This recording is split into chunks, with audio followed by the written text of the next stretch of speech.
hip hop.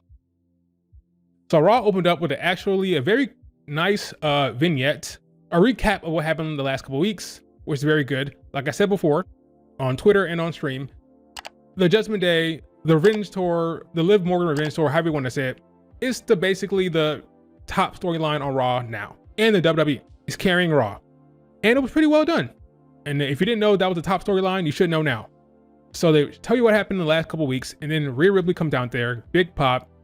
She's touching the fans, right? She's touching the fans. Like I said before, she is a full-on baby face now.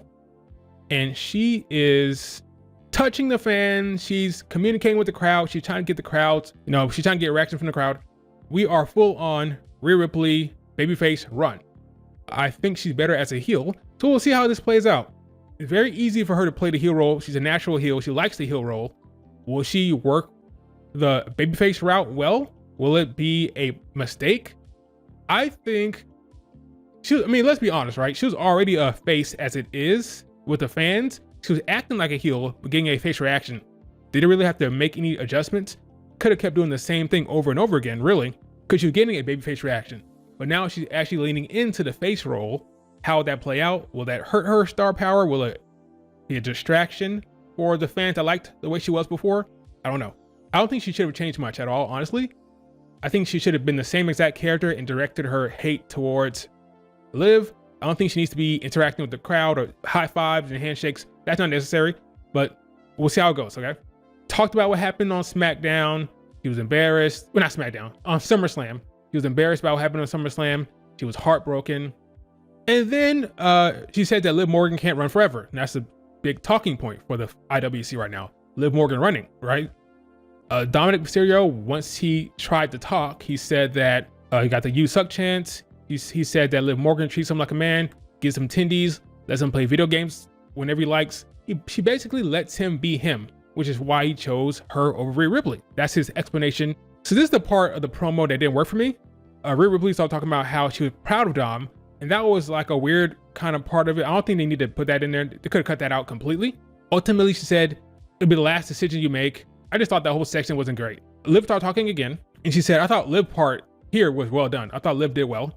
She said, you got nothing, you got no family, your family is miles away in Australia. Your supposed family I took from you.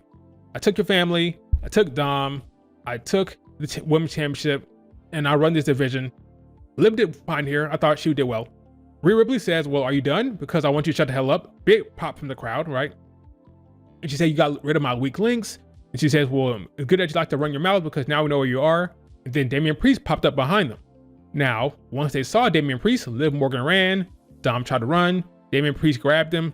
Liv Morgan jumped on Damian Priest's back. Then Rhea Ripley showed up, and then she ran. Right? Liv Morgan ran away, get away from Rhea Ripley.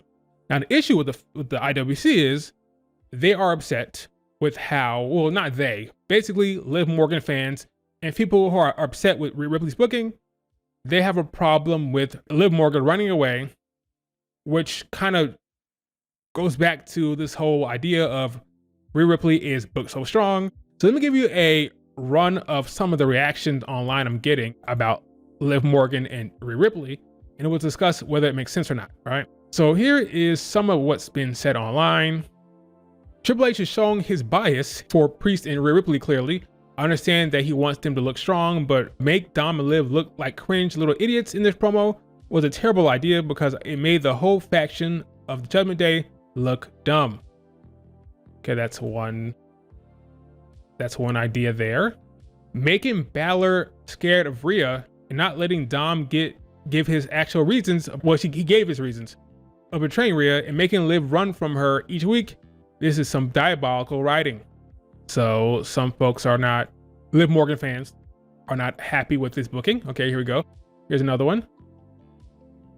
This was my biggest fear. Once Rhea got hurt while she was gone, everyone was thriving and built up perfectly. Now she's back. Everyone just feels lesser. And here's another example. As we arrive at the final hour of the show, it seems like we are not getting any more Judgment Day content, so I'll say my piece. I was willing to give them last week, given that Rhea Ripley and Priest needed to get their licks back, but for them to look this week, again, triple fraud you. Okay, got into this. I'm too strong for you? How about you cry about it? That was directed towards Liv Morgan, but it wasn't really a Liv Morgan comment.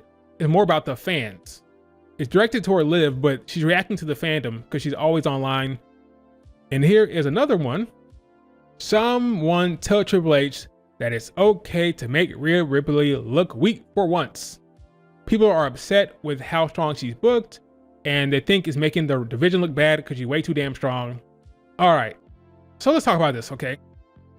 Is Rhea Ripley too strong? You know, it's interesting that folks are talking about this now. So I've been talking about her booking for a while now, not so much how strong it is. That's not really my issue with Rhea Ripley's booking. It's more about the allocation of time. She's given a lot of time and a lot of juice from creative. Look what happened yesterday. She opened up the show. How often do we see women open up the show? It doesn't happen very often under Triple H. Under Vince McMahon, we saw a lot of times, right? A lot of women used to open up the show, Becky, Bianca, and so forth. But under Triple H, it doesn't happen very often. But who does it happen for? Rhea Ripley, his daughter. I joke about that, but it's the truth. Okay, we all know it. It's not a secret at this point. Triple H loves Rhea Ripley. He loves her like a daughter, potentially. He said he's like a proud dad, so that's his word. So I'm not pushing anything on him, okay? He loves Rhea Ripley. She gets a lot of booking, a lot of strong booking, but more importantly for me, she gets a lot of time and a lot of space within creative to work and get over. Now, that's not really the topic here. The topic is really about how strongly she's booked and how it's hurting Liv Morgan and the division as a whole. In wrestling, we have this thing called power scaling. You have characters or wrestlers, however you want to say it, that are scaled in different levels, and they use that scaling within their storytelling, okay? It is important, I believe, to keep certain individuals strong because it makes big matches later on down the line. There's no dream matches between folks that are losing all the time, okay? Or taking bad L's. You have to protect some people. Rhea Ripley is held in high regard by the creative team and Triple H, therefore she protected. What does that help you do? Later on, when you want to tell a big storyline, get Rhea Ripley, she's booked strong. Someone like Bianca Belair is also booked strong. Now, because she's booked strong, you can pull her into a big feud or big match, and then it's called a money match because of how they're protected.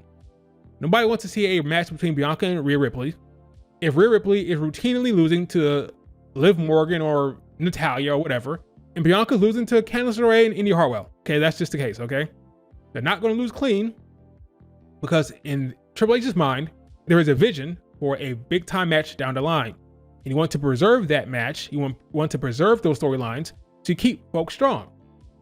If everybody was the same level, there will be no big money match. That's just how it is. So I don't have a problem so much with how strongly she booked. My main issue with Rhea Ripley's booking is the allocation of time and the creative juice she gets relative to everybody else. You can book her in the main events. You can book her in the biggest story, but I want other women in the division to also get big stories and big storylines and things of that nature and not be ignored. That's my main issue. I don't have a problem with her being booked strong. Now let's talk about Liv Morgan running away, right? In wrestling, heels are typically booked two ways. Either you're a monster heel or you're chicken shit. You run away, all right? Liv Morgan is booked more chicken shit right now. Why? Well, she's probably because she's smaller than the Rhea Ripley, and they want to portray Rhea Ripley as a scary badass. Look no further than Becky Lynch. When Becky Lynch is a face, how is she booked? Like a badass, right? I don't run away from nobody. I'm always looking for a fight, yada, yada, yada. She doesn't back down from anyone. As a heel, big time Bex, she's booked as chicken shit for the most part. Not a lot, right? But she's scared of Bianca Belair. She avoids matches. She tries to get away from Bianca. She will run away in the match. She will, like, it's completely different booking. Her babyface run versus her heel run is completely different, right? That is by design. It's typical how it is. Now you could say Liv Morgan is a step too far, and I can understand that point. Becky probably never ran away per se, but she did, she was chicken shit. She did try to avoid matches. She did try to get herself disqualified left and right. She did try to escape the babyface a lot of times, right? Not so much this though. This is a little bit more. And is that a problem? The way Liv Morgan is behaving? Babyface Liv Morgan will not run. she would walk into a room with Rhea Ripley and face the consequences, right? That's just difference of booking from face to heel. They want her to be more of a chicken shit heel. It works fine with Dom in the Judgment Day. I can understand if you're a Liv Morgan fan, you're not a fan of that type of booking, I can understand it, but I don't have an issue with it as long as the storyline is good. So I don't have a problem with Liv running away from Rhea Ripley. Is it good or bad? I don't think it's good or bad. I just think it is. We'll have to see how it plays out. So I don't think Rhea Ripley is too strong in that regard. Like I said before, my biggest issue with Rhea Ripley's booking is more about the allocation of time and how much favoritism she gets in terms of storylines. So I don't have a problem with how strongly she booked right now. Again, it's more about the time she's given. That's my main issue. Keep up!